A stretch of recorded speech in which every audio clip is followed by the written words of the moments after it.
Well, howdy everyone, and good morning to y'all. Hope you had a wonderful Thanksgiving holiday. And salute. Let's have a cup of coffee and the word together. How about that, y'all? Okay.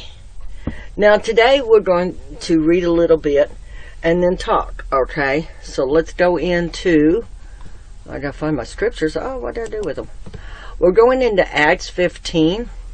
And this is where Paul and Barnabas was talking to the people in the synagogues, okay? And a certain of them should go up to Jerusalem unto the apostles and elders about this question. And the question that they had was being circumcised.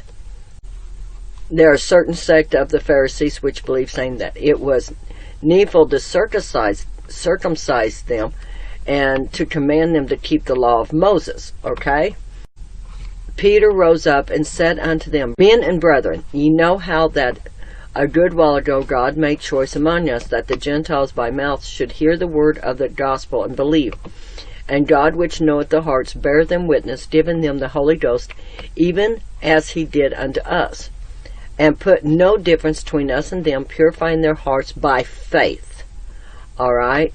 Now therefore, I had to move my screen there. Now therefore, why tempt ye God to put a yoke upon the neck of the disciples, which neither our fathers nor we are able to bear?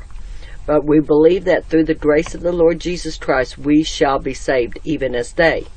Then all the multitude kept silence and gave audience to Barnabas and Paul, declaring what miracles and wonders God had wrought among the Gentiles. And after they had held their peace, James answered, saying, Men and brethren, hearken unto me. Simon hath declared how God at the first did visit the Gentiles, to take out of them a people for his name. And to this agree the words of the prophets, as it is written. Okay, wherefore my sense is that we trouble not them which from among the Gentiles are turned to God, but that we write unto them that they abstain from pollutions of idols, and from fornication, and from things strangled, and from blood. Okay? For Moses of old time hath in every city them that preach him, being read in the synagogues every Sabbath day. Okay, and it goes on further down here, y'all.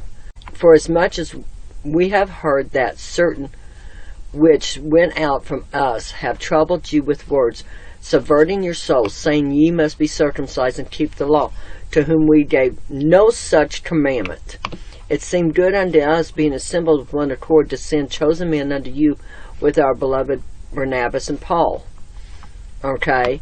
Men that have hazarded their lives for the name of the Lord Jesus Christ. We have sent therefore Judas and Silas, who shall also tell you the same things by mouth.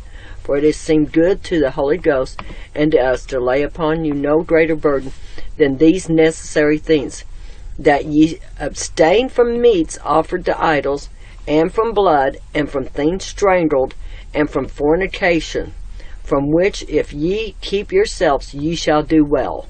Fare ye well. Okay? So he's telling you right there, don't worry about doing all those laws that Moses commanded, like the circumcision law. Okay? That was for the Jews at that time to separate themselves from non-believers. Okay? When Jesus Christ came, he circumcises the heart, y'all.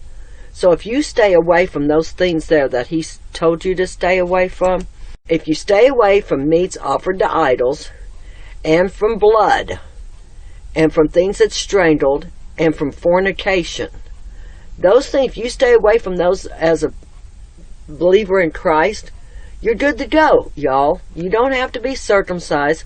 You don't have to kill the fattened lamb or whatever. You know, a lot of these messianic groups is trying to get you to do the old ways like that. Okay? And everything like that. Okay? So just stay away from those things. That's why I don't eat rare meat. I cook my meat well done. I don't want any blood. Love y'all. Have a good day. Do it God's way, not your way. And hope you enjoyed this. Okay? Hope you learned something from it. All right?